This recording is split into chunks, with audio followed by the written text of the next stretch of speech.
I don't have a whole lot of time. Well, look, let's begin by finding out whether you're using this line properly or not. Area 51. Yeah, that's right. Were you an employee or are you now? A former employee. Former employee. I was let go on a medical discharge about a week ago, and I've kind of been running across the country. Oh man, I don't know where to start. They're gonna they'll triangulate on this position really soon. So you can't spend a lot of time on the phone. So give us something quick. Okay. Okay. What we're thinking of as aliens are they're extra dimensional beings that an earlier precursor of the space program made contact with. They are not what they claim to be. They have infiltrated a lot of aspects of the military establishment, particularly the Area 51.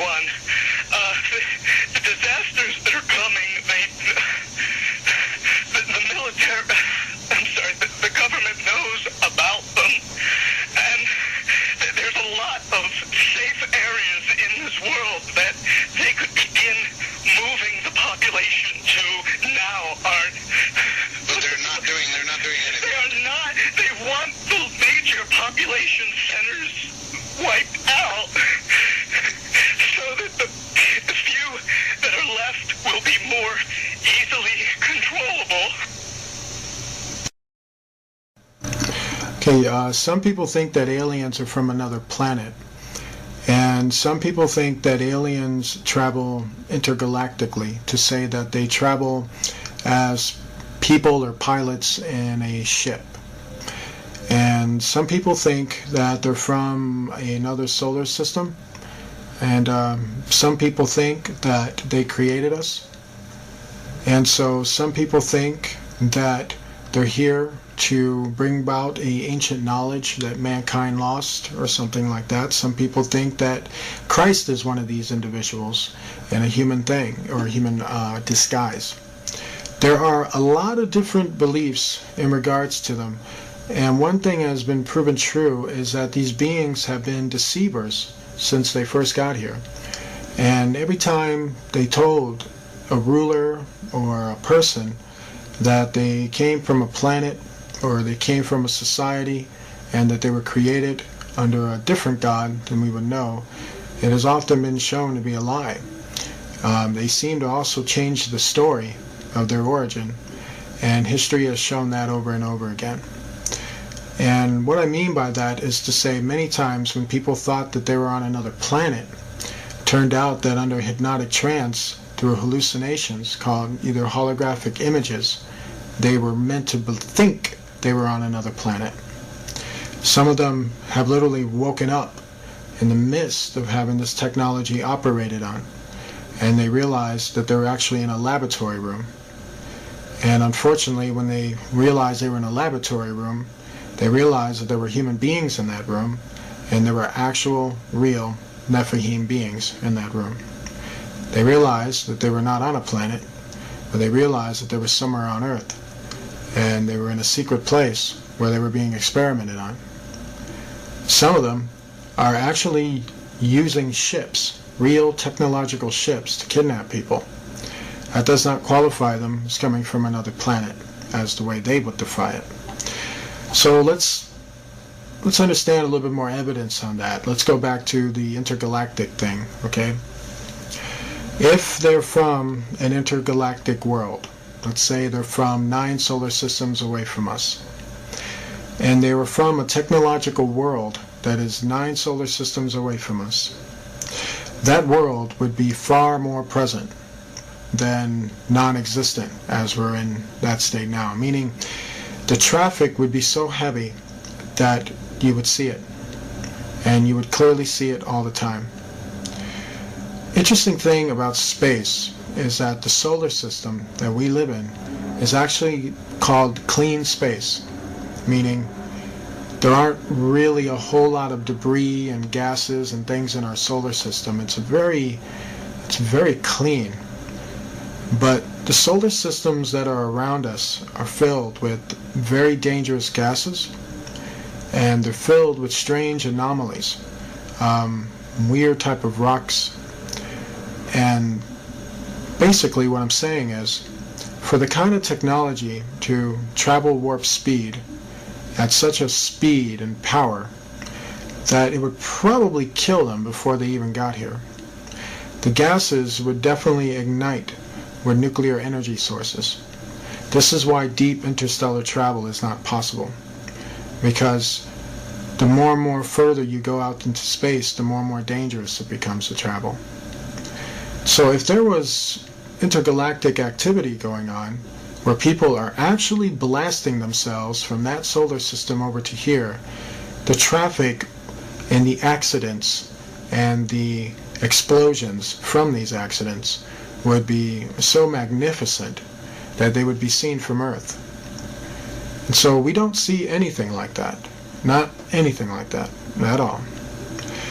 And let's say they manage to get through the gases and the rock formations and everything else. Let's say they develop some type of technology where they could actually do that.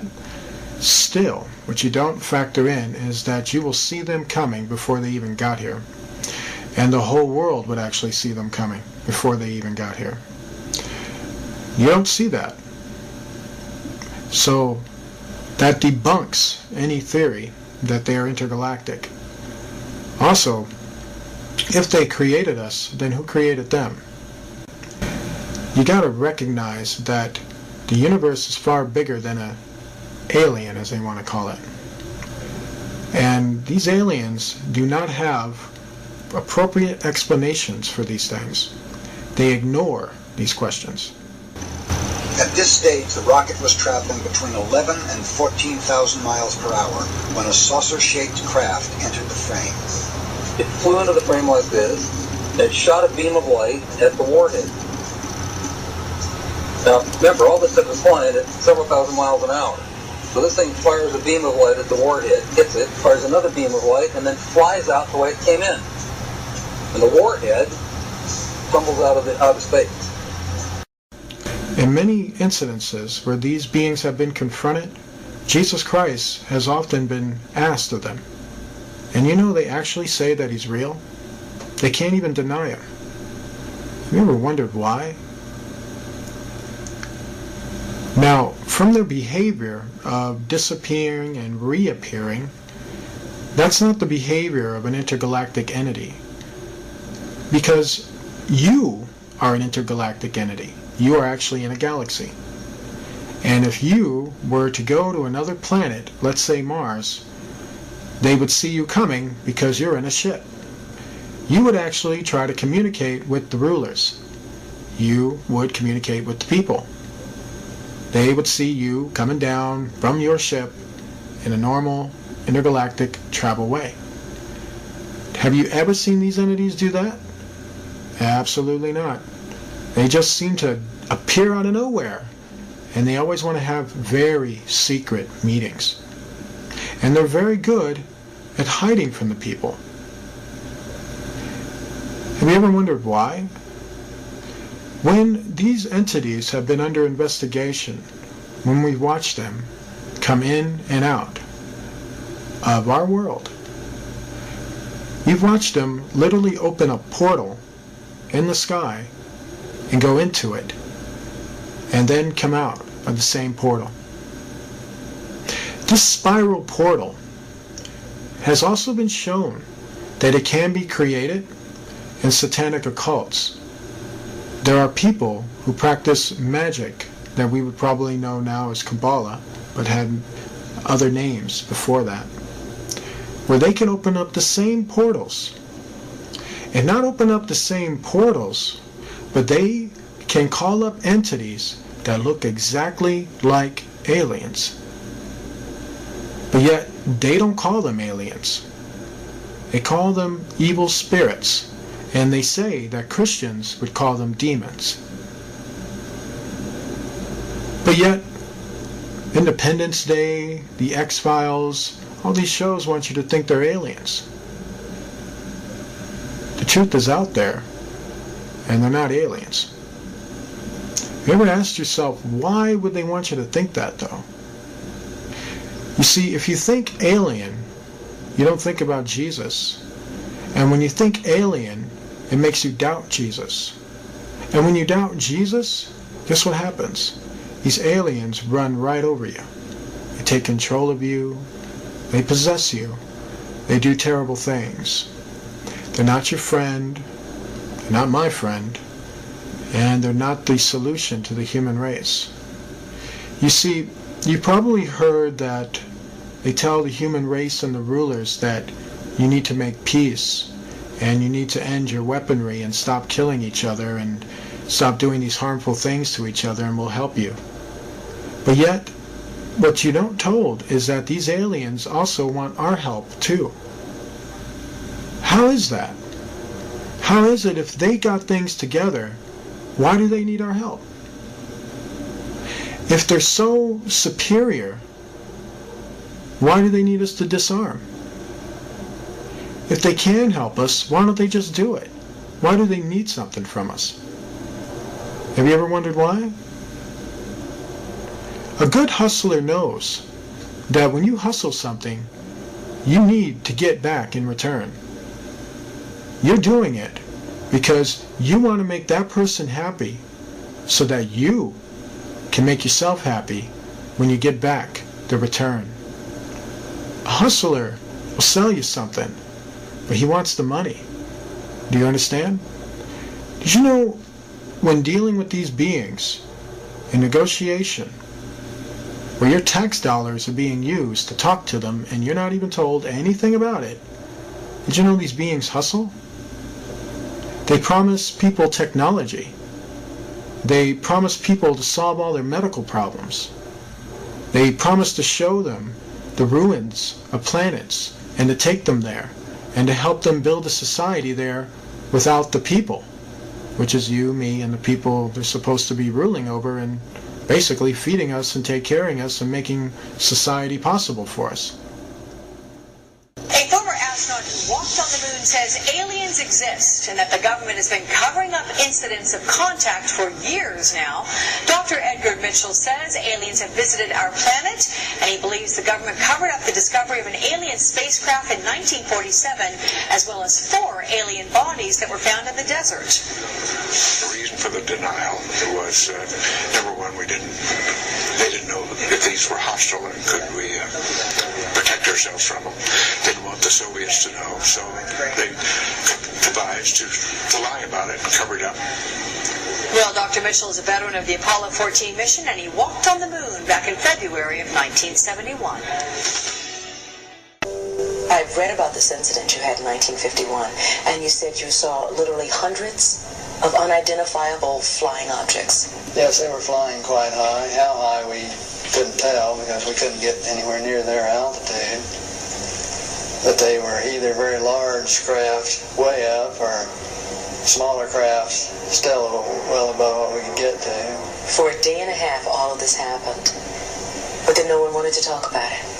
Well, we sent a report forward on it, and the answer that finally came back months later was they were probably high-flying seed pods, which didn't sound very logical. But the real question here that we've been addressing is, have we been visited? Are we, since we are now a spacefaring civilization, having only gone to our own moon, but have our visitors, the aliens, have they come to us? And all the evidence is yes. So what is it that you want to see the Obama administration release? What is it specifically? What do you think is there that we need to see? Well, the other nations, and this has been a global phenomenon, other nations in just in recent history, the Belgian nation, the French, the Brazilians, the Mexicans, the Argentine, all of their files have been opened up. And there's no reason in the world why the U.S. files, the leading nation in the world in this period, should have been reticent in opening ours too, except special interest groups. So Edgar, but let me ask you, I mean, for all the stories that have leaked over all the years, I mean, and there's always somebody somewhere that's going to leak something, and if there was really something there, don't you think by now somebody would have said something? Well, it has. people have been saying it all along. But for example, just the explanation to the Roswell incident has changed every few years, and a new story comes out. If it were really that simple, if it weren't what it really was, you wouldn't need all of these various stories coming out. And so the attempt to cover this up and to disguise the issue and create misinformation and disinformation is very well reported. And the documentation from very fine researchers like Dr. Robert Wood and his son Ryan, who've investigated all of the early documents, all point to the same story. Hey, we're not alone here. We've been visited. There's a monolith there, a very unusual structure on this little potato-shaped object that goes around Mars once in 7 hours. When people find out about that, they're going to say, who put that there? Who put that there? Well, the universe put it there. If you choose, God put it there. There's a monolith. Okay, so what we have here with certain fallen angels is that they have the ability to transform, and a lot of that was exploited in the Transformer series movies and in the Transformer cartoons. And so what they did was they based that off of something that was real. And so what we have with fallen angels is not what people think. It's not the touched by an angel version with these guys. These beings are spiritual beings with incredible powers, and one of those powers entails that as we would create objects and as we would form these objects through resources and through the materials and the powers that we have, their powers is that they can transform themselves into objects. And so we're talking objects that look like space-age vehicles and planes. We're talking about objects that basically look like other entities. They can transform into a creature. They could transform into a ship. They can transform to even look like the implements that we have. They can literally transform themselves to disguise themselves as a car, as a plane, and as a lot of different type of objects. There's really nothing they can really do in terms of transforming. We do know that when it comes to the fallen angels, they don't have as much power as they normally would in terms of their transforming abilities, but they do have them at a very good length. So they're not totally depowered. And so a lot of them like to transform into ships. A lot of them like to transform into certain objects. A lot of them like to transform into basically UFOs, basically planes, basically other looking creatures. And sometimes it gets sporadic. You know, sometimes they kind of, you know, from a lot of the transforming and using the powers that they use in our dimension, and it kind of weighs heavy on them. You know, they can't always maintain it.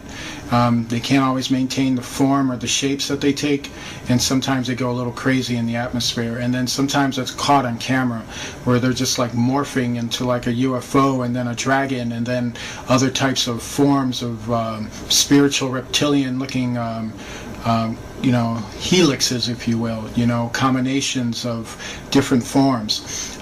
For instance, you'll see some transforming from a UFO into a dragon-looking creature and then back again, and then it disappears and then comes back again. And when it's doing that, what's happening at that moment is that it's freaking out because it can't maintain its form in our dimension, and they don't want to go back to the other dimension they just came from. So they try to struggle with it. And sometimes when they come into our dimension, they're pretty set in their form or their shape, and they're able to maintain it for probably long periods of time before they end up dissipating, and then another group comes in. And so there is a weakness to them, but we don't have the weapons to really combat them, to tell you the truth. I mean, fighting them is like throwing sticks at them. It's not going to work. You know, you can throw a nuclear warhead at them, and that's not going to work. You can shoot bullets at them, and that's not going to work. When it comes to the full spiritual beings, the full fallen spiritual beings, I'm not talking about their Nephilim children, who are another story, because they can morph too, but not as well as the fallen angels. The fallen angels, to understand them, they're usually balls of light And then they have demons that can also appear that way. So it's tricky identifying them. But one thing that you can do is when you pay enough attention to them, or if you spent enough time observing them, you start to notice how the demon lights are not as transformable as the fallen angels. Fallen angels are, they can basically transform within seconds and disappear within seconds. And the demons, or the spiritual demons, they seem to maintain a certain form, and then they're known to just basically dissipate a lot quicker. And so that's probably the only way you can tell on that end, when it comes to these beings. Aliens are two types. Aliens, is what people will know them, are actually fallen angels. And fallen angels have more power than people think. They're more creative in their deception than people think. Fallen angels like to pretend to be aliens. They'd rather you think something different other than what the truth is. And then you have the Nephilim, who the Bible says were the children of the fallen angels. And they too still exist, and they too have been mistaken as aliens. And so what we have, like in the time of Enoch, when the book of Enoch was talking about it, it very much confirmed that there was a time when these beings lived on Earth, and they came from a dimensional world, and they actually came, through portals, basically. Enoch saw them coming from another world, literally another world beyond our world, and that has nothing to do with the solar system or the galaxy or how we would know the universe. This universe of theirs is behind our universe, and they can open up doors, spiritual doors, basically, portals that have spiral shapes, and they resemble 666 shapes, and they basically come through the portals. And when they do, they tell people they're aliens, or they tell people they're gods, or they tell people that they came from Jupiter or from Mars, and they tell people they're going to solve all their problems. And then when people deal with them, and this is our rulers, by the way, our rulers make deals with them, and even if it involves hurting us, they'll make those deals with them. The globalists don't believe in Satanism. They believe they're contacting interdimensional aliens through the drug use and through the electronic interface, and they believe, and actually write about, Ray Kurzweil, all of them, that they're going to merge with the machines, blast off into hyperdimensional space. And that's why they're so crazy. That's why they want to get rid of us. That's why they're smiling and giddy and acting so nuts, because they believe, if you're a psychiatrist and are hearing this, understand, whether it's real or not, they believe they are in contact with these entities and are being directed by them. That's why they're so evil. And the entities are telling them eternal life, total power, total control, everything you could ever want. Just kill everyone. Set up a world government. Build this design we're telling you. Build what we're telling you. Build this. Build this. Let us through. Build the Hadron Collider. Open the dimensions. Let us in. We're going to really help you. We're friendly little guys. They'll think for 1 minute they come from a planet. Next thing you know, well, we didn't come from that planet. We came from another planet. And, oh, we didn't come from that planet. Oh, yeah, we did come from a dimension, but, you know what I mean? And so they lie. They've been lying for like centuries. So the thing is, when you look into them, when you really, get some guts and decide to, investigate them and find out where do they come from by simply, doing the things that investigative science taught us, which is to investigate, origin, investigate matter, investigate movement, investigate all these things that would make a person or defy what a person is. How you can tell something is a dog and what a dog does and where a dog goes and what a dog eats and what a dog does in terms of, its lifestyle.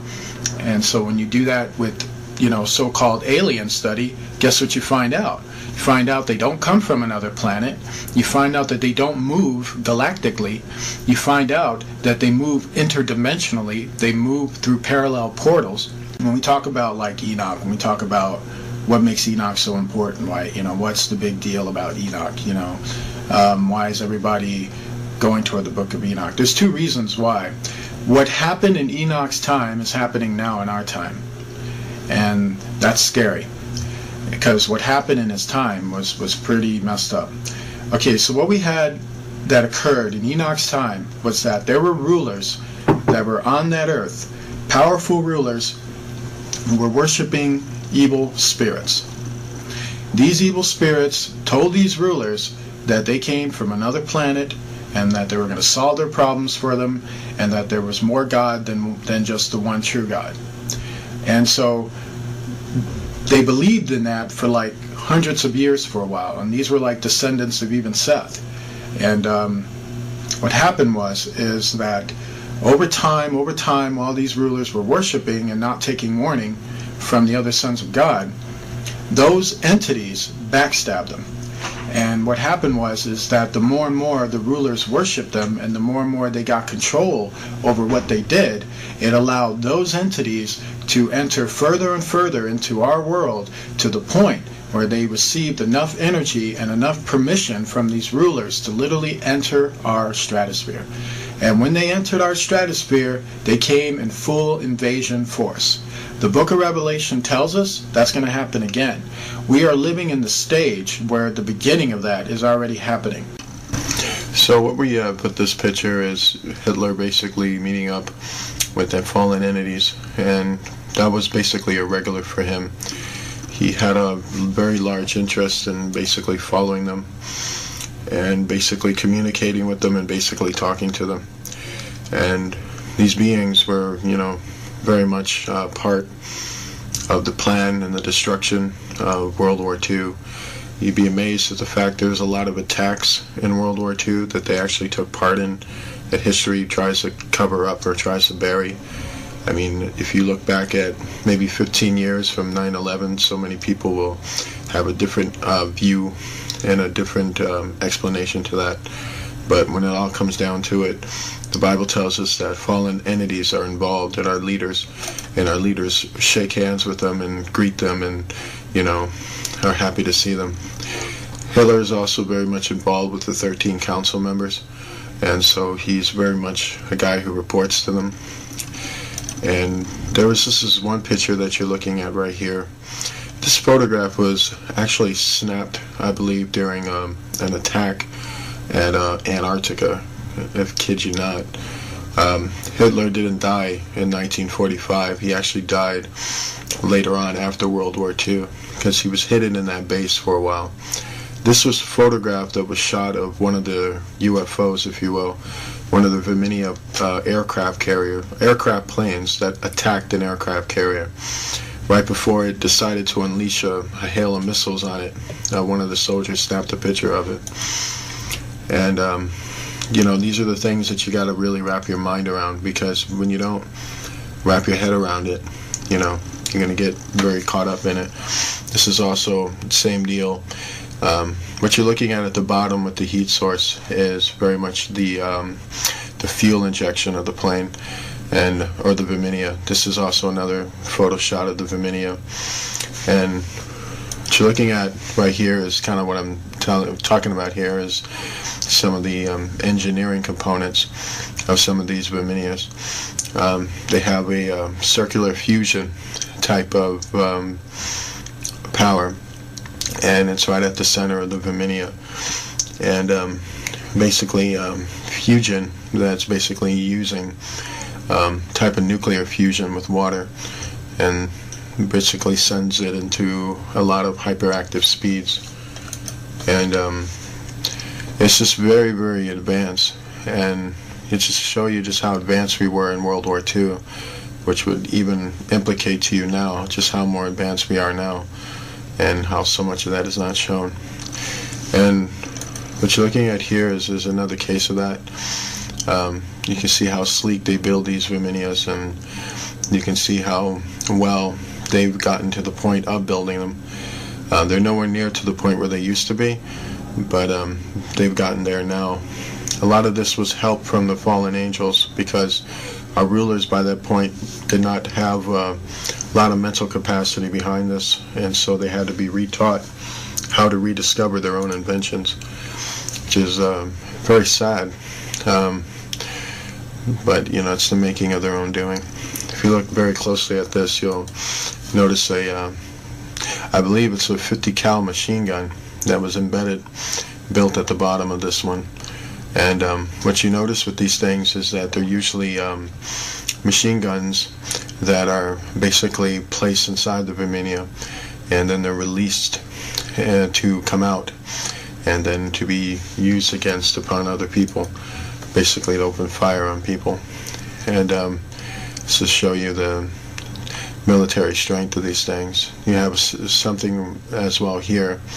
You got a guy standing on top of one, and what you have here is also another one too. And as you can see, it's pretty much parked there. If you notice the Rolls Royce that is near this UFO, it's to show you that, you know, the elite were the ones that were privy to this type of stuff. They were the ones that were there to watch it and look at it and examine it and admire it. And what we have here is the same angle, same deal. And this is probably one of the very well-known ones. And one of the things I need to mention about this thing is that a lot of the times when they were launching these Luminias, a lot of the Luminias were to be launched to go into the planets, basically to the moon, Mars, other places, other secret locations on Earth.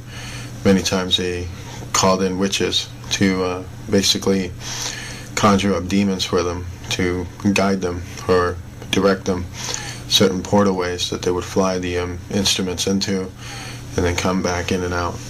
A lot of things in their world is not what you would think. It's a lot more worse than that. And same thing that you have here. You had one basically hovering up about with airplanes basically hovering over it.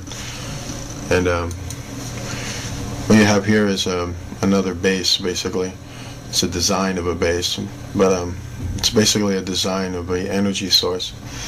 If you look at all the contraptions that are connected to the triangle points, those are called energy bars.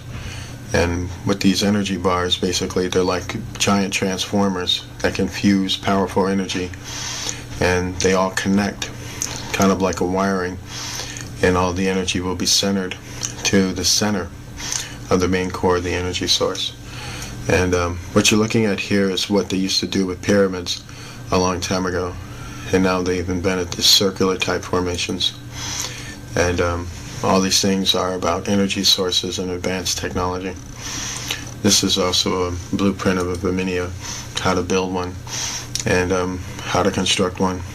You'll notice some things about it. Luminias usually are about, they have basically 3 levels or 3 floors. You have a top level where that's where the operations, flying, things like that. And you have a bottom level. One is for laboratories. Another, well, laboratories will be at the bottom, and the middle sections are their homes, basically where they sleep in and where they rest. And this is a model for a really big giant one. This is the Nazi base, and what we have with this base, it's very old. It was built in the starting building construction on it was in the 40s, late 30s to the 40s, and right now it's one of the most advanced colonies on the moon. It has technology that would literally blow your mind away. Right now there's about 2 million people living on there, on that base.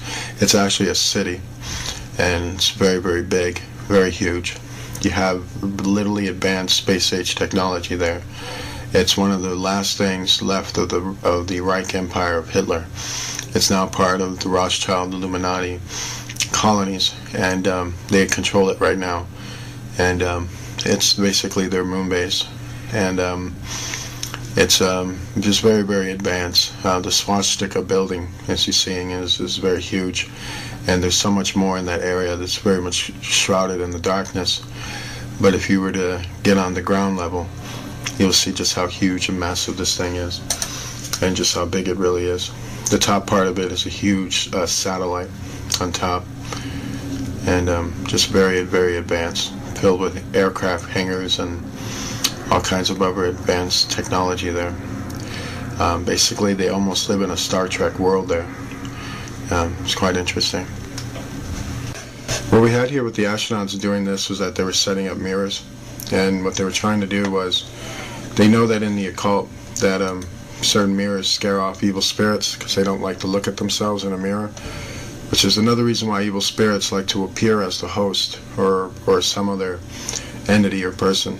Their real true form is so horrifying that it even horrifies them.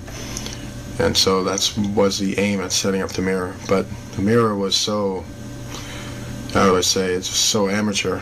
They were basically using folding mirrors, and just wasn't a smart idea. I think it was just more done out of panic.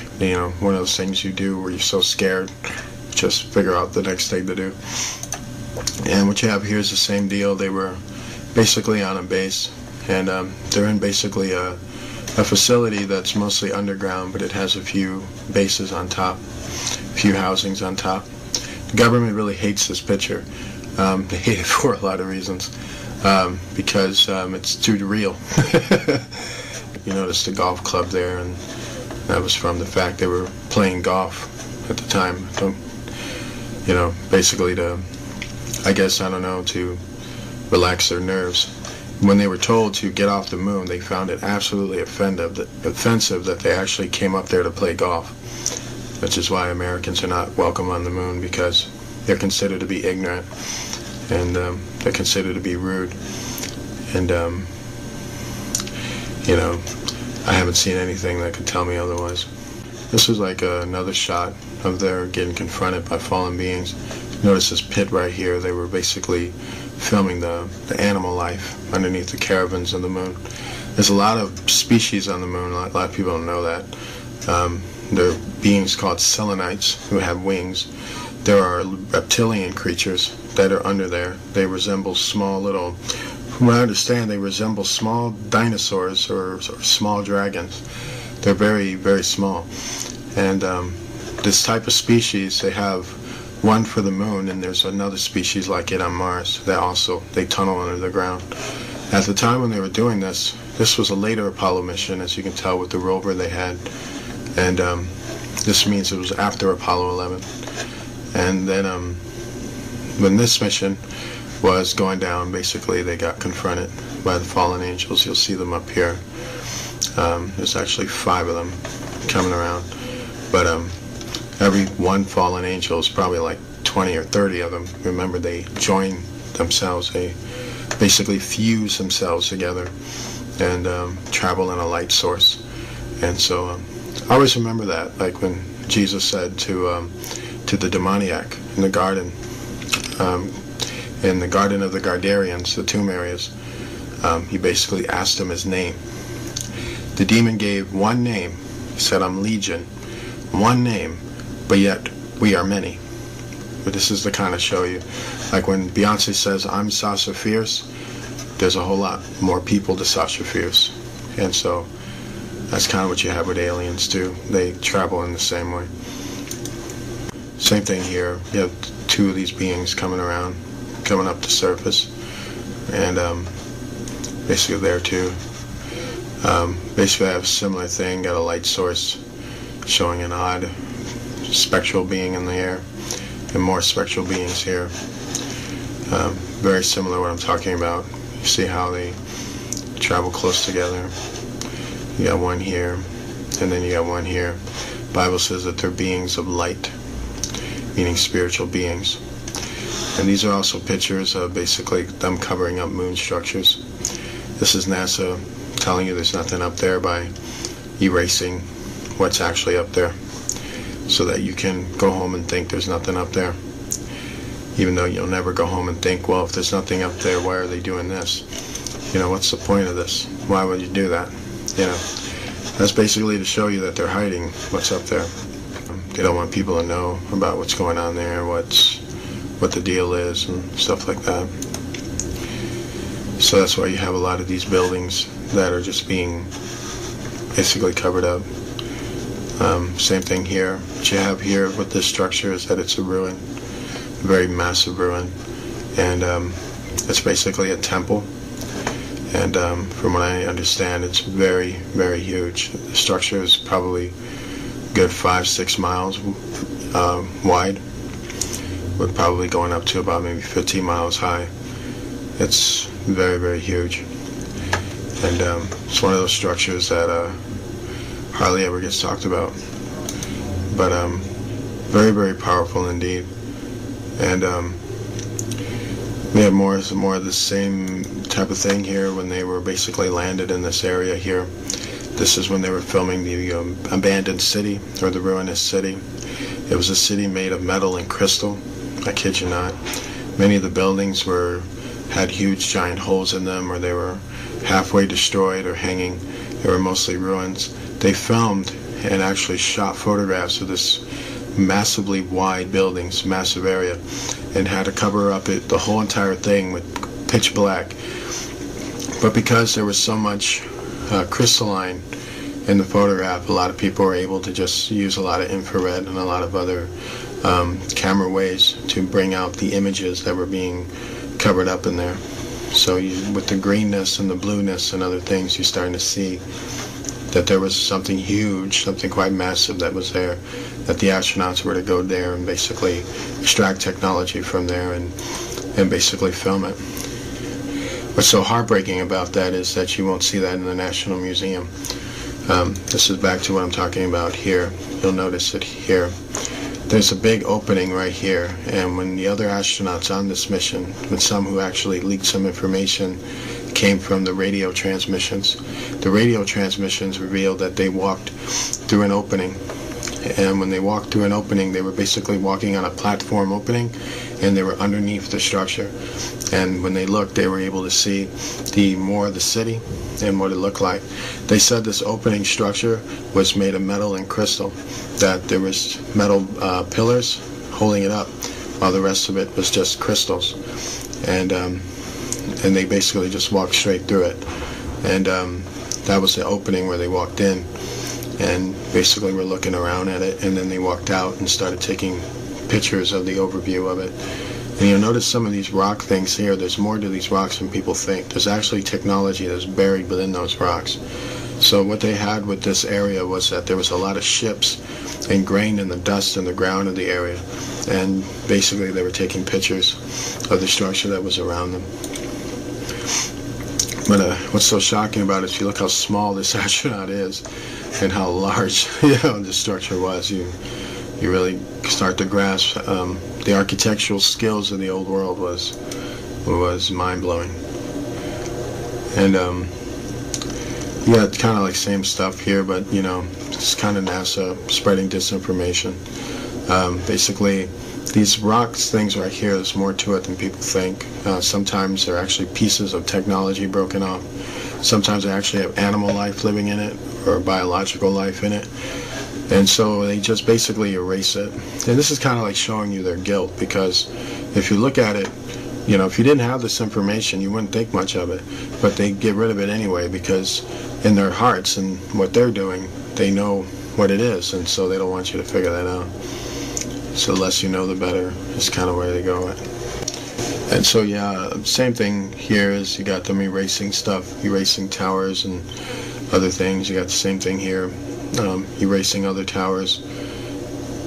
I want people to see what's there. This was actually a fallen angel, and what it was basically doing was being very intimidating. It shapeshifted itself into a giant ribbon, and these are just other questionable areas where it's got moon bases on it. There's other activity there, activity that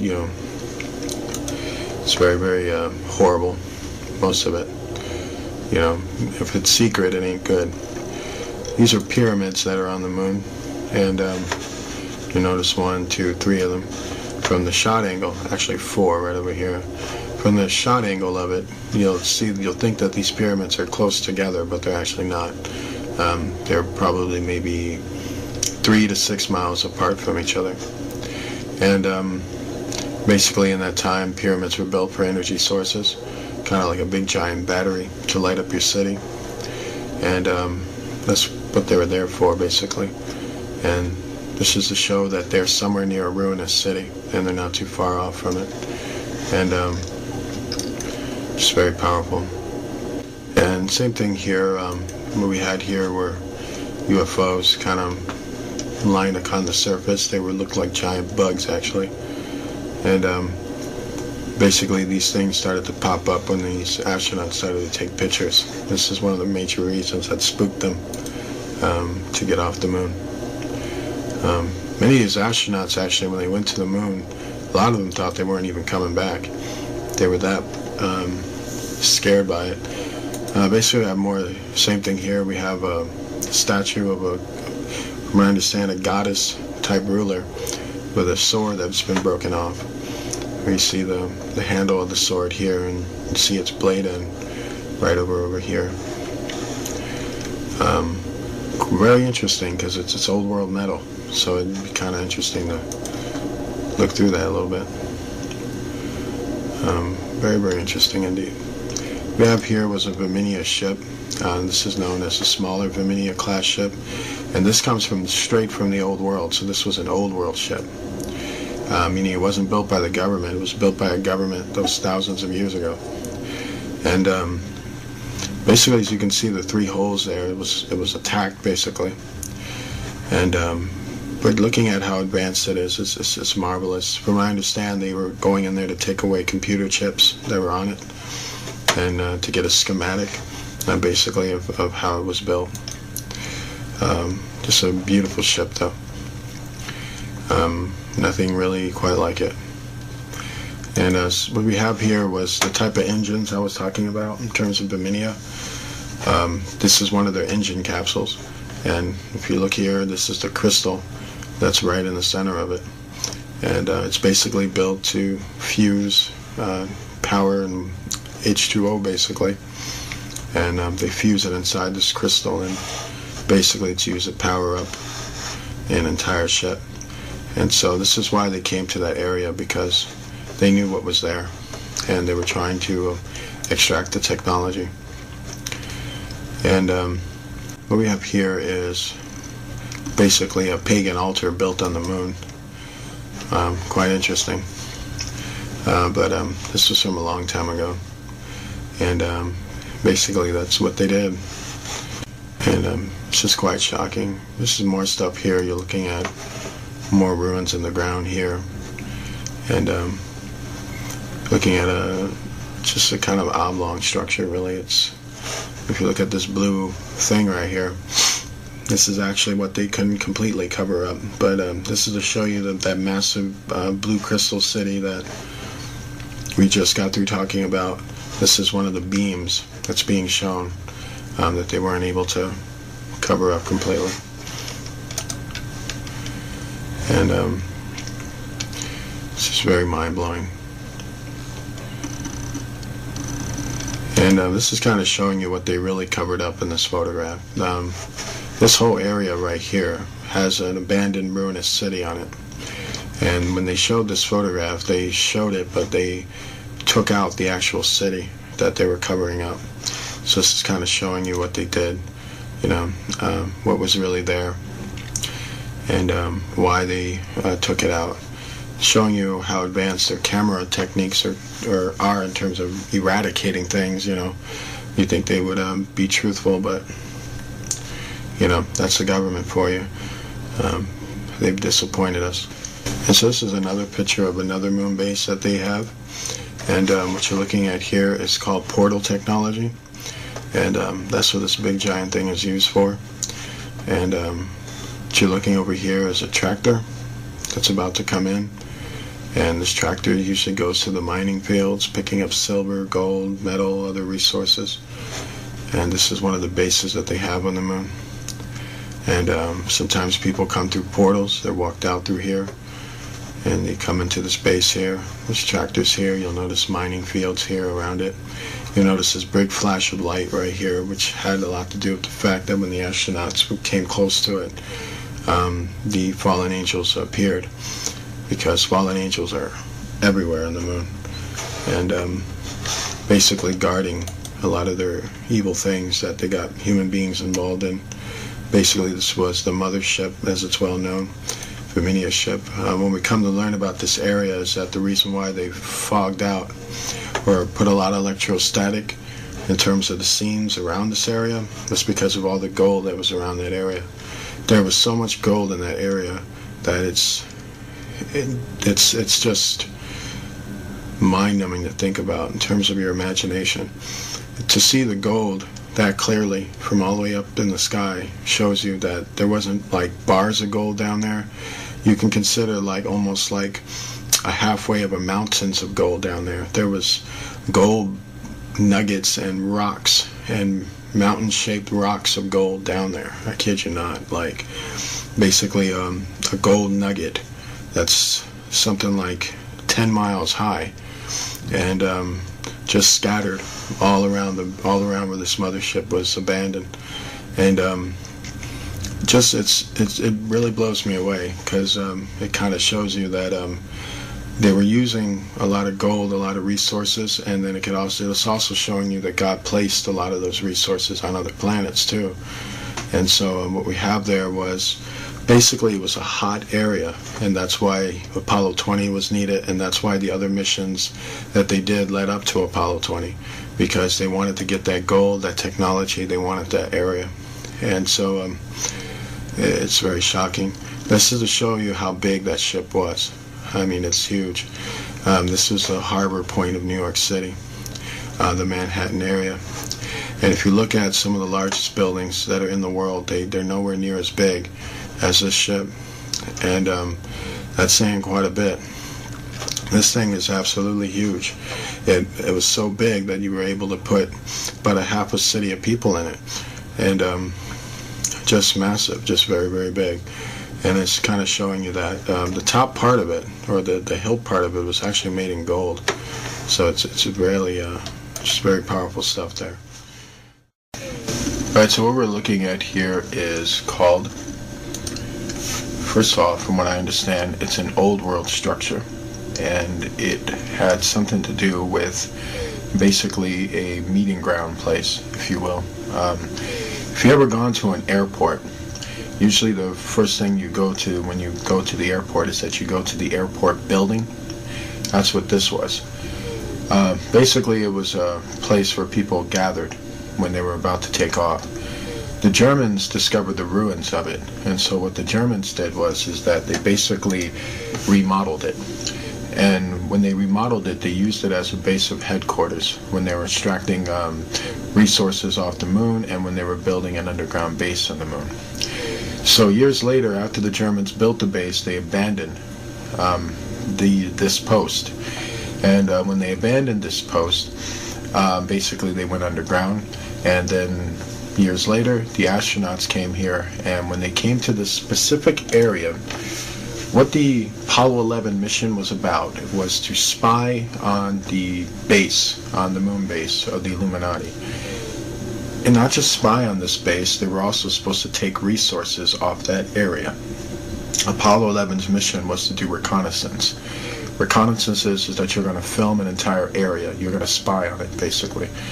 And you're going to find out what's there. You're going to find out what you can pull off real quick, what kind of tactics you can do through the surveillance of the area.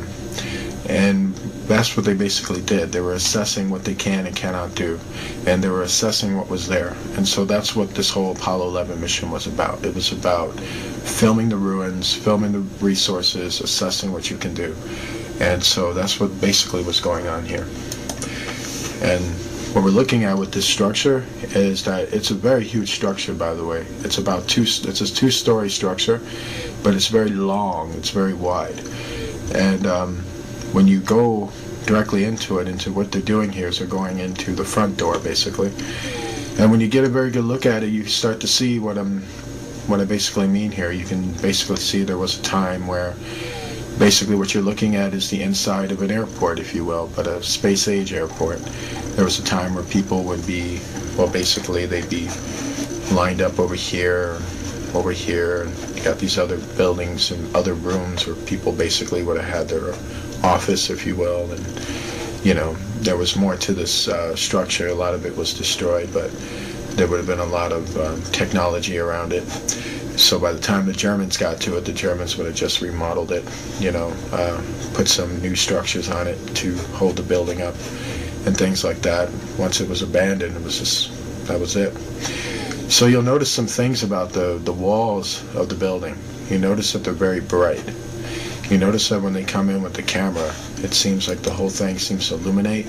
That has a lot to do with basically the walls. The walls are made out of alabaster.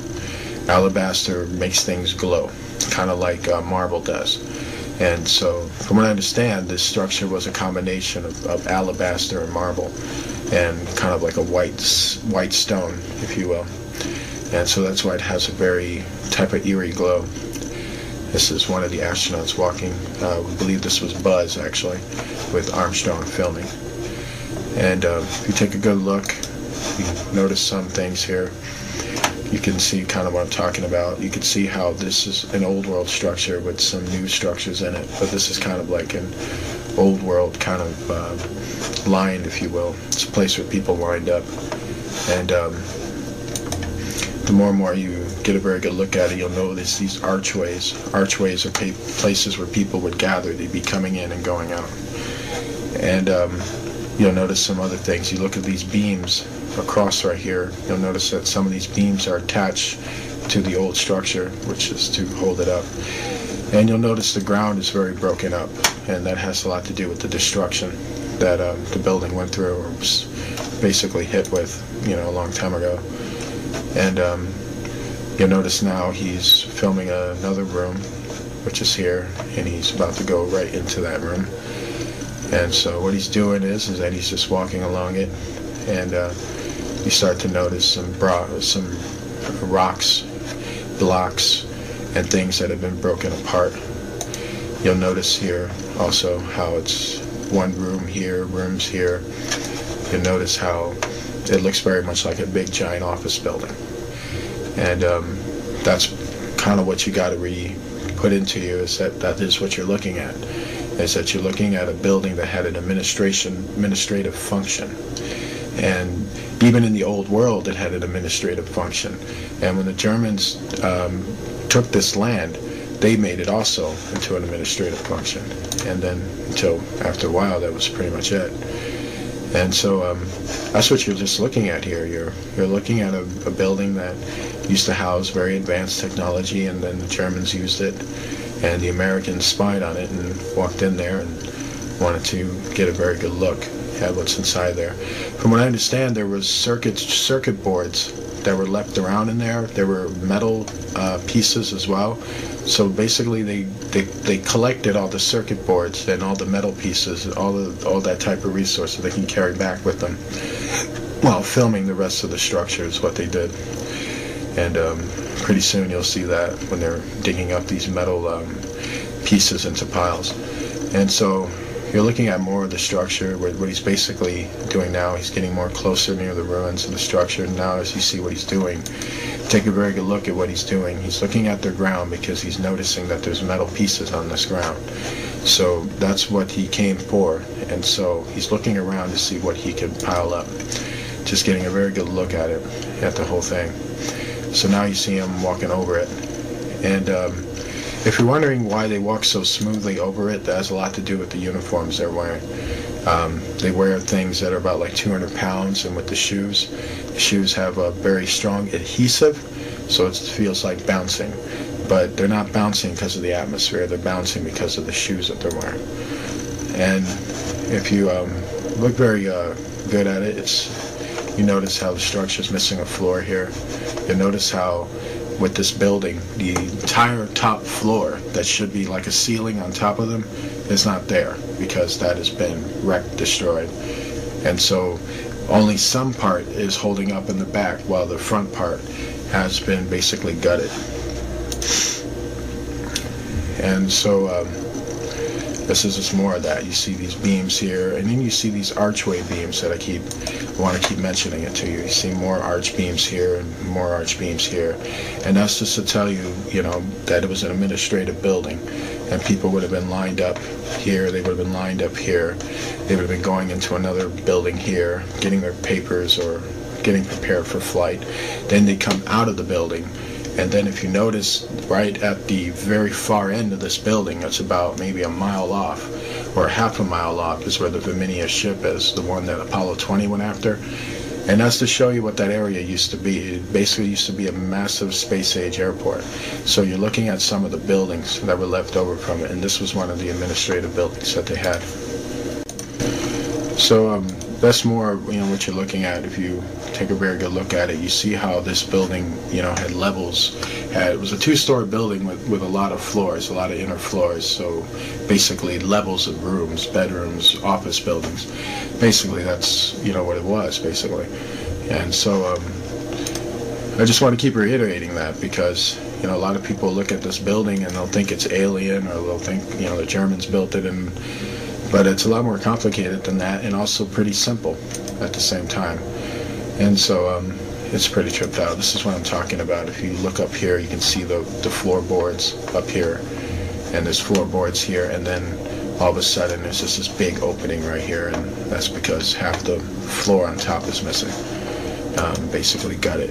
And a lot of things like that, alabaster walls, but you notice how some of these, wallings here are more darker. They don't really shine that well.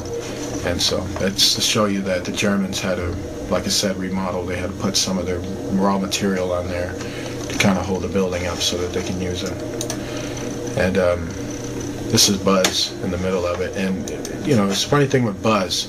They said right at this point, when he's standing in the middle of it, just looking at it, what was going through his mind is the fact that he just could not believe that this was there. Like, he's just mesmerized by the fact that somebody built this here before he ever got there.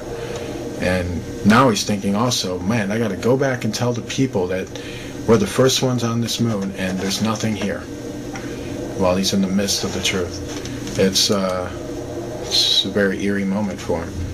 And if you notice how still he is, he's just standing there, just looking. And so it's just to kind of give you the insight of, what's going on with him. He's just really mesmerized by what he's seeing. And let's get a good look shock at it. You can see how big this building is in terms of width. It's a width building, definitely.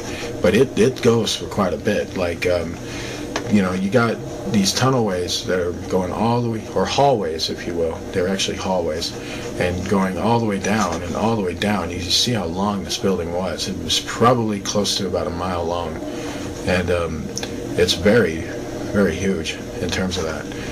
And so one thing about old world buildings is that they emphasize a lot on width and length. They were very astute at that. So that's what you got going on here as well. Also, you'll notice there's more hallways here. More doorways, hallway down over here. It's another section over here.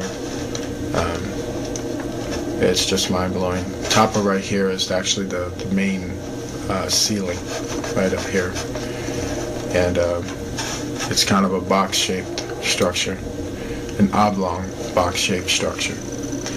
And once again, Buzz is just more in awe. You notice how slow he's moving now, kind of looking around at it, just kind of in disbelief, just, really blown away by what he saw. If you're looking at it right here, this is another hallway point, and where they're at, their module is right over here. And so that's what they're basically looking at. And you notice how this room is designed. It has a very interesting type design, the design is very interesting. Every time I look at it, I can tell with old world structures, they were very into being creative, and so, but not too far off from what we would build a structure as. It's kind of like the same style, same format of how we build our buildings. So it's very powerful stuff, and the more you get a look at it, the more you're really floored by it. Okay, so you'll notice that they're on the outside. They're actually filming in the inside, something on the outside. And this is their module, so one thing you gotta ask yourself is, what's this thing? Right up here. Now that is quite interesting, because it's actually outside. And so it's a little weird. It probably has a lot to do with the entities that are up there. And they did describe that the entities were hovering on top of their heads. So that could have something to do with that. Very, very weird indeed. And That's probably why he's filming the module right now, because he's getting worried. Okay, this is what I was talking about in terms of picking up metal fragments and circuits. Now, if you notice what he's doing, if you take a very good look at what he's doing, that's exactly what he's doing. He's collecting up circuits, he's collecting up wires, and he's collecting up metal pieces. And he's basically piling them up so that they can basically take him out of there. And that's what Mr. Buzz right here is doing. He is basically trying to pile them all up together. And quite interesting. And the reason why it's dark there is because there's just not enough light. And this is a computer composite of what the structure looks like. If you take a very good look at it, it's very, very big. And you can see how it's just a big, massive, long, two-story administrative building. And just very, very huge. And quite interesting indeed. And that's just to give you a very good look at what you're looking at. And there's just so much about this, you know. This is a piece of the second floor ceiling. It's broken off there. You'll notice some things on top of it. It's kind of circular, like blocks and stones on top of right here. That could have more of a function than we think. We could be looking at a piece of a broken off machine. And it's just amazing, you know. Very sad when you look at it too, because you know, you realize certain things, and you know, you realize what we lost due to sin, due to rebellion against God. We cost ourselves quite a bit. And you know, the earth is temporary. Even the planets are. None of this stuff is going to last. You're not going to see this stuff in eternity. And believe me, you don't really want to. The place is haunting, by the way. If you have the astronauts who talked about it, who covertly talked about it, spoke about the feeling of being haunted, you know, the feeling of something was on their back or on their shoulders, looking at the apparitions of the fallen angels being haunted by them. So the moon is very much haunted. So right now we're going to show you a female body that was found on the moon. And this came from Apollo 20, which was a very covert mission. And it was done between Americans and Russian astronauts. And this mission was the last known mission to the moon in terms of the American involvement of it. And this is the body that you're looking at right here. And you'll notice some things about the body is that you'll notice these tubes that are connected to her eyes and her mouth and to the center point of her head. These tubes are actually flying devices, and they are devices that are attached to the neurons of her mind, basically. They had a technology back then, a long time ago, where they were able to pilot things almost seemingly using their mind, but they were using technology that was attached to their mind to send out basically a particle ray to operate computers that would lift the ship into the air. And so basically that's what you're looking at are piloting devices that are attached to her face. And if you get a really good look at her, you'll notice her skin is very much in place. The people in the ancient world lived for a long, long time. That means that their skin texture was far more powerful than ours, meaning they didn't decay as quick as us.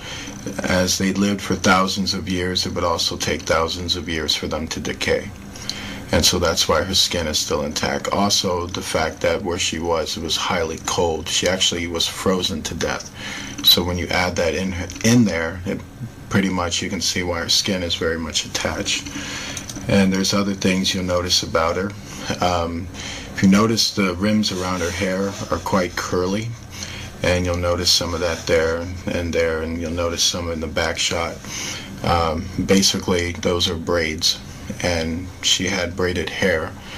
And if you take a pretty good look at her, you'll notice that her facial features resemble someone of quite great beauty. She was known as a very beautiful woman in her time.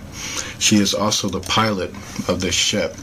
and her body was the only one that was intact at the time when they found the other bodies. They found other bodies next to her, but they were in pieces. She was the only one that was intact. We got a very good look now at this implement right here. We can see a piece of this technology which is attached to the center of her head, and you can see how the tubes are all attached to the eyes and then attached all the way to the bottom. So what you're kind of wondering is that what she's doing is, let's say when she's piloting the ship, she's giving commands with her mouth, and those commands with her mouth are then being fed into the tubes into her brain. And what it is that there is a machine that is attached or can send a signal from that machine all the way into this device in her head, which would then send the commands to the ship, sort of like being on a cell phone and talking on that cell phone and powering the whole entire ship through it. Very advanced communicative technology. So advanced it makes a person look like they're psychic almost, but there's just technology. And that's a very good look at the device here and here. And this is just mind-blowing technology, just very mind-blowing. You got to really wrap your head around it. You know, here are more of the braids that are pretty much frozen. Her whole entire hair was frozen in, and you just really got to wrap your head around it. The people in the old world in the time of Noah lived in an advanced state of technology, and so the way they looked, the way things looked, are not what you would ever saw them as. There has been a lot of science fiction films, but the truth is so much of them are disinformation that they never really showed you the raw, real appearance, they knowing of what the old world used to look like. And if you notice how her mouth is in an expression of fear or kind of an expression of panic, it's because she was frozen to death. So apparently she was basically in a state of terror at the time she died. This is one of the astronauts trying to find a way to remove the tubes off of her face without damaging her face. He's trying to find a way in there. I want you to take a very good look at this note because it's very, very important. This is actually a piece of paper of the ancient language of the old world. This was the language that we used to speak a long time ago. This was the language that we had before the Tower of Babel, that incident that busted up all the languages of the earth. This note is written in cursive writing, and what you have up top of here, and this is from an analysis of the note. We have not been able to translate the note or figure out the components of the lettering. We have been able to figure out its vocal intention, however, and we have been able to figure out that it's a note styled after the type of notes that we see today. Basically what you have up here is a name and a date. And what we have here is a very long explanation of something that we don't know. But vocal contention is that they spoke many, many words in a row. Like a sentence that we would break down is probably one long continuous sentence for them in the way they spoke. And that's about as far as I can get with that. This is about as far as any investigation has been into that. It's a combination of basically cursive writing that's similar to English cursive writing, and the letters are almost similar to English. So what we have here, is a more close-up look at what we're speaking on here. You notice that it's very cursive, but you notice how the sentences just continue to go on. And you notice it's more cursive here, designed, but the sentences don't have a cutoff, they don't have a punctuation mark or a dot. They just continue to go on, and they continue to go on. Then you have a more type of high signia right here, and then it continues to go on. This is to show the kind of language they spoke, how they spoke continuous sentences, as we would stop or pause, they would continue to go. And their whole entire language was almost like a song. This is done in song. Songs do this. When a person sings a song, it's a continuous chorus. It's just going on, and you understand what the song is. Their language was similar to that. And it's just very fascinating. I wish I was able to tell you more. I wish I was able to translate the whole thing, but we no longer speak this language, and so that's why we're not able to. The paper is green, by the way, which is quite interesting. They factored different color paper back then, and this is black ink, by the way. And interesting tradition says that it was Enoch who came up with black ink, so that's kind of interesting. There would be people tell you they didn't have black ink back then. Well, tell that to this piece of paper. And so it's quite interesting. This is another note that was found on it. And the interesting thing that we found out with this note was that there was 3 people who signed off on it. Here, here, and here. All we know is that from analysis is that these could be names and a date and another message here. And the funny thing is that these notes were found all throughout their bodies, or where their bodies were at. It's a sneaky suspicion that they were writing their last will and testament, and that's what these notes could have possibly been, because they're very eerily found where the bodies are, and they seem to have just been scattered, like something real bad was coming down on them, which was the effects of the flood. And one of the things people will observe in terms of what people do when they're about to die is usually they write things and they say goodbyes and stuff like that. For all this note writing, I guess they never thought to pray. They lost faith at that point. This is more of what I'm talking about. This is another note. So far you've seen 3 different notes so far, and this is another piece of note with the same deal. Just some long sporadic writing that we're seeing there. And what the astronauts did was that they put all these notes in these Ziploc bags that you're looking at here. These white bags that you're seeing right here is the bags that they use to put the bodies in. And basically they're just sorting out the notes and filming it for NASA's viewing pleasure, basically. And but when you're looking at this, a lot of people look at that and go, what exactly is that? These are computer circuits, by the way. And these are actually very advanced computer circuits. These are circuits that have been attached to a blanket. I kid you not. And apparently this blanket was draped on the pilot, actually. This part right here is some of her lower body. And the covering was here, where her stomach is, and this right here was part of her leg. And for some reason this covering was on half of her body, and it's believed that it may have something to do with, there's 2 theories on it. One is that the covering is some type of computer circuit board that's used for the ship.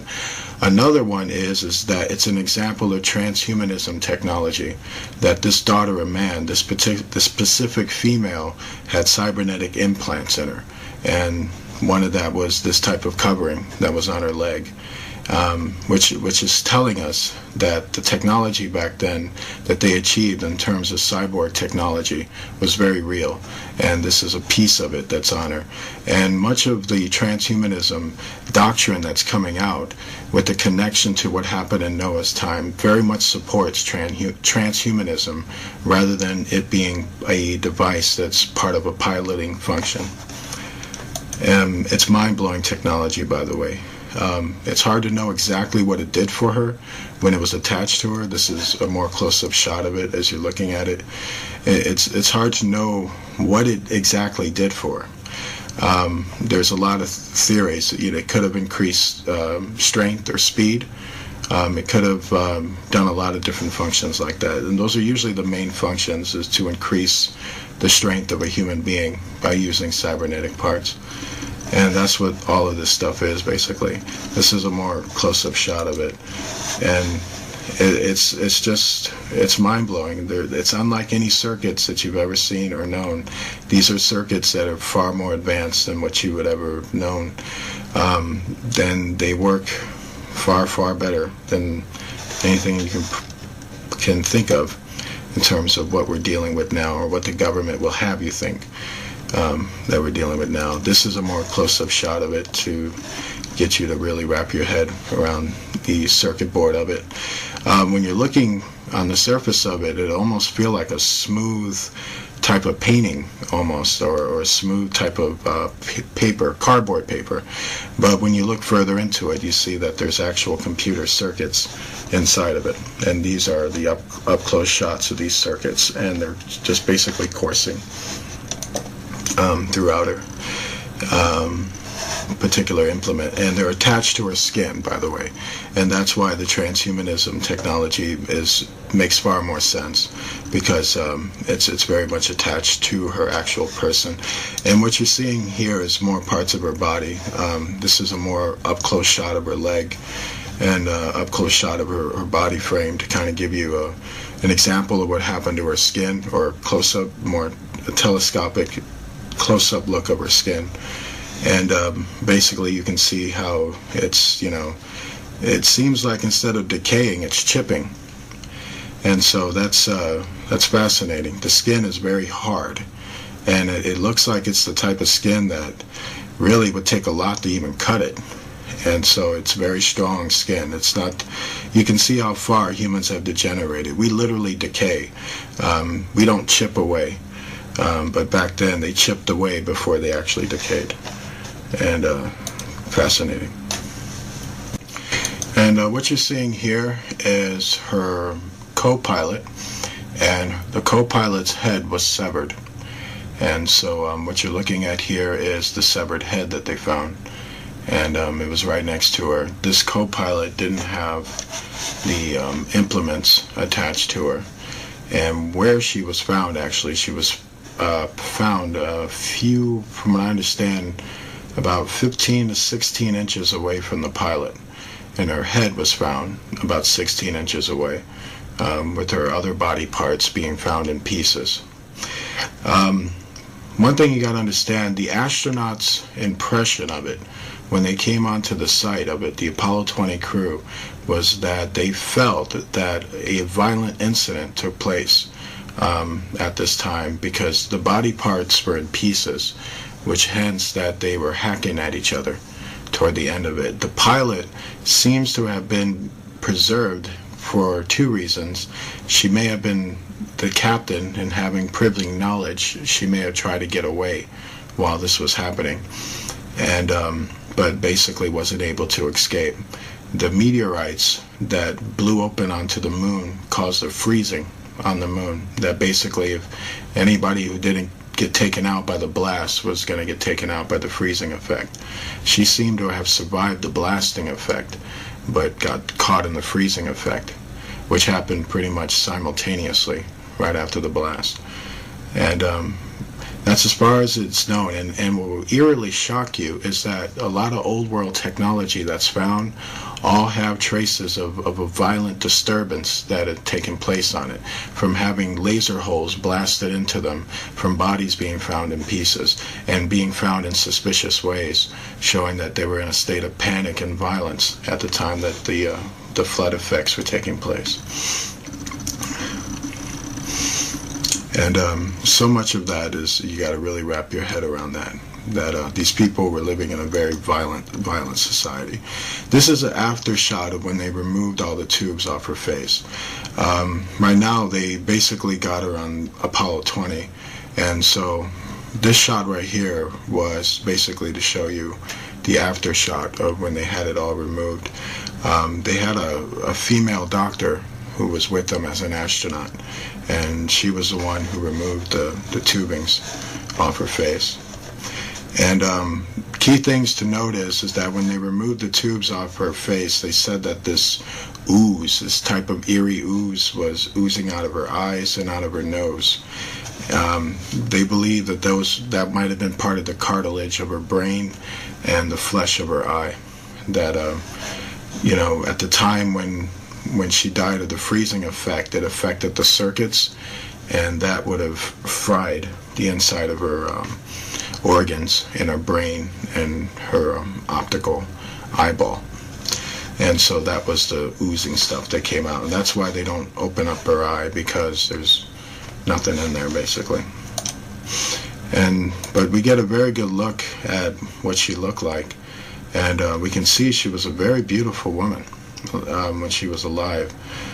She has very voluptuous lips and all that stuff. She's gorgeous.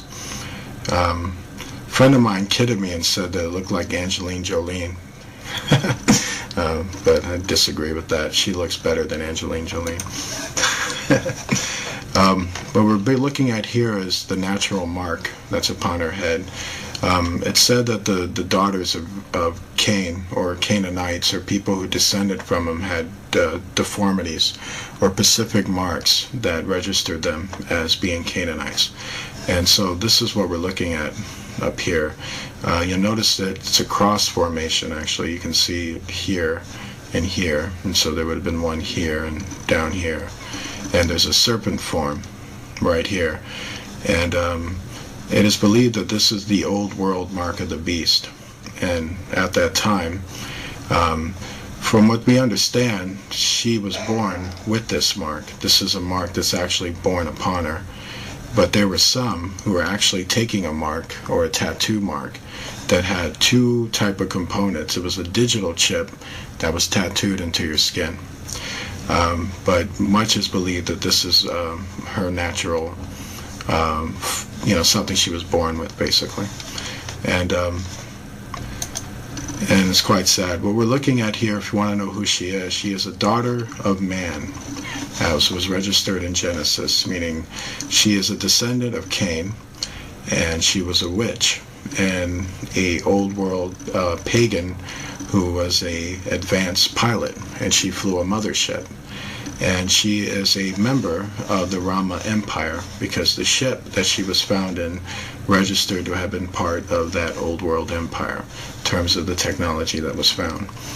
And she was found intact, as you can see. You'll notice some damage here on her face, on her cheek here. And this is all chipping, by the way. Her face is starting to chip here. And you'll notice some of the kind of the chipping on her lips and things like that. And you'll notice just how well her face looks. You can tell that when she was alive, she was a radiant looking woman, but she was also quite an evil woman. From what I understand about the daughters of men, they weren't the type of women you took home to mom, if you know what I mean. And this is pretty much the function. What he's doing here in terms of this flashlight, you'll notice that he's got this flashlight all over her. He's basically checking her skin out. He's basically checking for any abnormalities, anything that's out of the ordinary, anything that doesn't fit. He's trying to make sure everything is intact, everything is looking okay. You notice that he's putting this tube up her nose, because before there was stuff draining out of her nose. So he's making sure the nose has been cleared out, and he's making sure everything's cleared. You see the stuff that he's taking?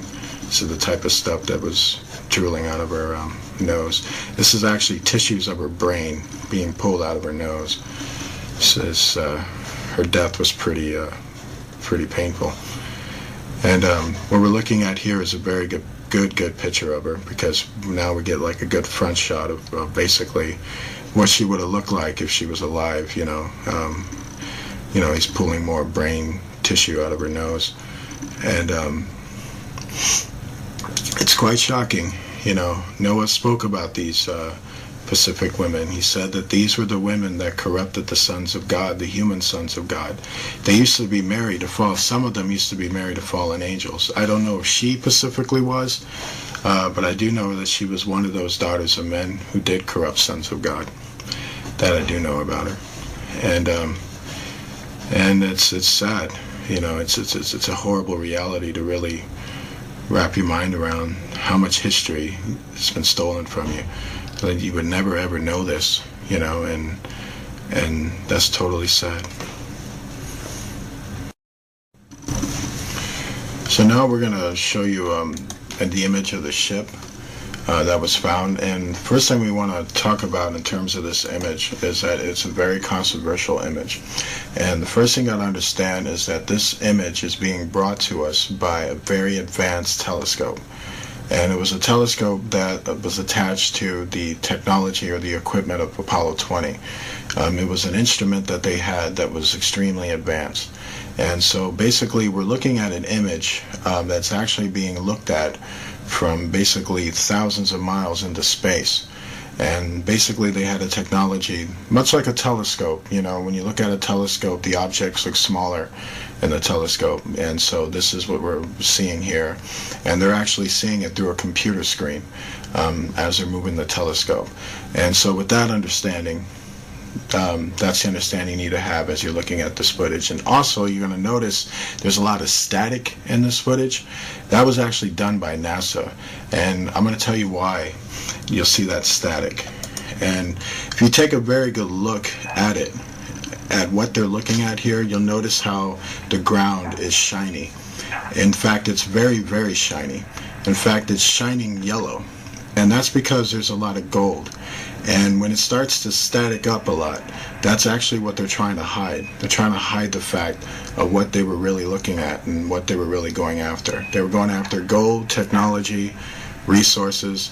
It's the same old man with the same old hang-ups, no matter who's ruling it.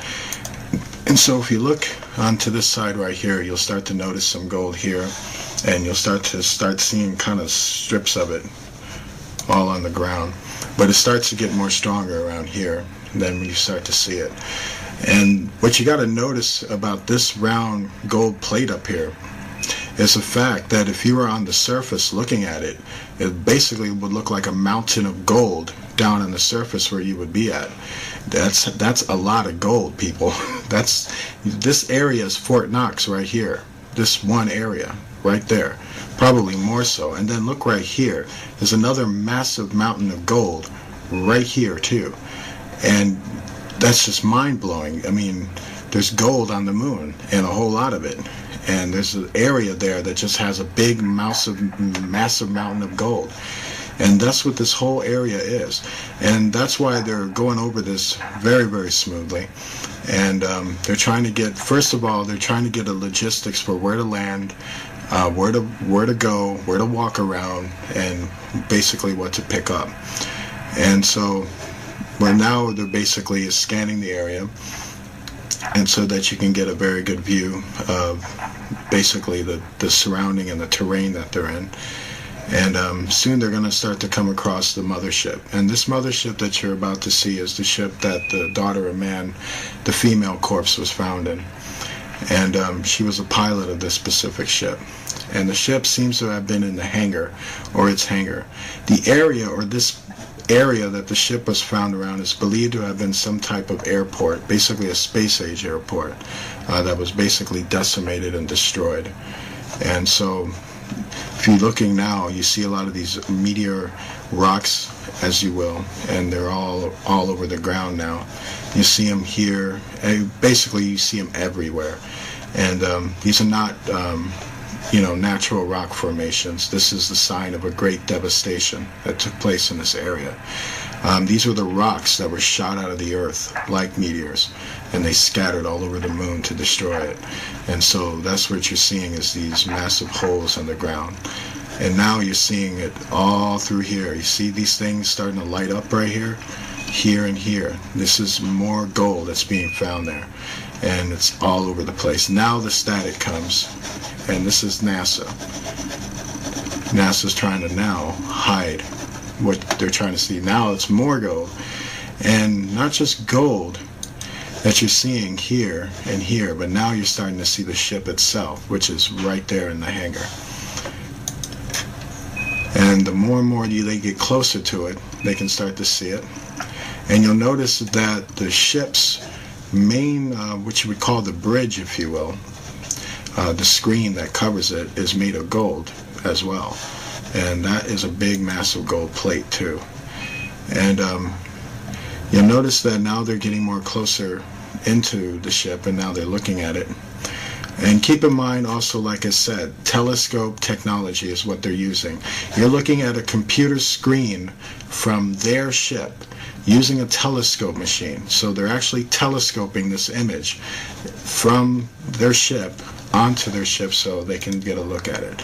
So knowing that, to know that's important is because this thing is a lot bigger than you think. It's actually far bigger than Manhattan itself. That's how big this ship really is. So knowing that, the ground and everything else is far, far bigger. And so if you notice how these golden massive nuggets, mountain nuggets, are shining off the ground, it's just to show you how much is down there and how big this ship is. And if you notice where the ship is, you notice this big circular thing that's around it. That was part of the hangar that it was once in, but you also notice it's been destroyed too. And so right now he's basically looking at the nose of the ship and he's trying to negotiate a way in. And so right now they're getting an outer look into it before they'll go into a more deeper telescope to get a more detailed look into it. So basically that's what they're trying to do. And then you notice these big holes that are right on top of it. Basically those holes came from the meteor impacts. And now, if you notice all this kind of crazy stuff that's like kind of going on with it, right when they get here, you notice how it's very shiny right here. It's basically glowing right there, glowing yellow. And then you notice how all that glowing stuff was going on, and now it's starting to get more and more shakier. Now the image is starting to fade out more. This is also a NASA trick too, and what they were doing was they were trying to cover up all the gold that was on that Pacific type of mountain area that was right above the hangar where the ship was. The ship was inside the hangar, and at the top portion of the ship, all along that land there, were just massive mountains, massive mountain nuggets of gold. And that's when it starts to get more and more staticky because they didn't want you to see that. And it's quite shocking. There's also a lot of bright spots in this video that were very suspicious of entity activity that was going on. And from what we understand about that is that every Apollo mission was spied on by the fallen angels, so they haunted them and many times harassed them when they were doing their missions. And so you're noticing more of it. You see more of these kind of gold contentions here, and you see right there, right at these areas right here, they're just kind of scattered all through there. And it starts to get more and more foggier. But you start to catch it when you start to take a good look at it. And then right up here too, it's more and more glowing. A lot of yellow golding glow. All of that are basically massive gold pieces. And with the light, basically all that lighting, that red-blue lighting that keeps happening every time they focus the camera over there, that was NASA's effect on that, basically trying to cover up what the camera was catching. And so that's why it's basically glowing all those reflections. We want to thank you for watching our video, and we want to leave you with basically this important information about the footage that you just saw. This footage is very, very important because this is the footage that is going on in the world. This is the world that you don't see. These are the things that go on in this world that you've either been lied to about or the right information wasn't brought to you, and a lot of those things. We did these videos for two things. One, to show you that they're real, and also to explain it to you so that you can walk away with the proper information about what you're seeing. These entities are real. They are hyperdimensional beings who take many different shapes and forms.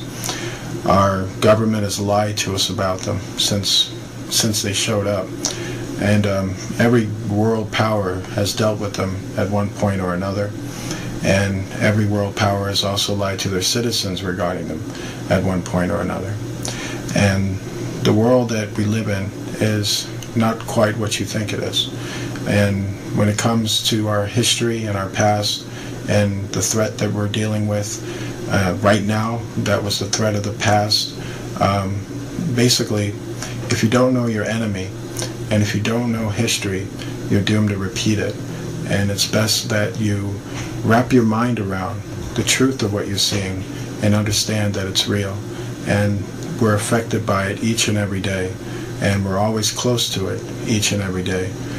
It's a time to basically reflect on what you saw and reflect on your faith in Jesus Christ, because he is king of that world that they come from, and he has everything in place. It's a time to really take what you saw and realize that the Bible supports this. This is the reality the Bible's been talking about, and this is what you've been denied in church. Church should be teaching you this stuff, but instead we have to. We hope more people will teach others. God bless you and good night.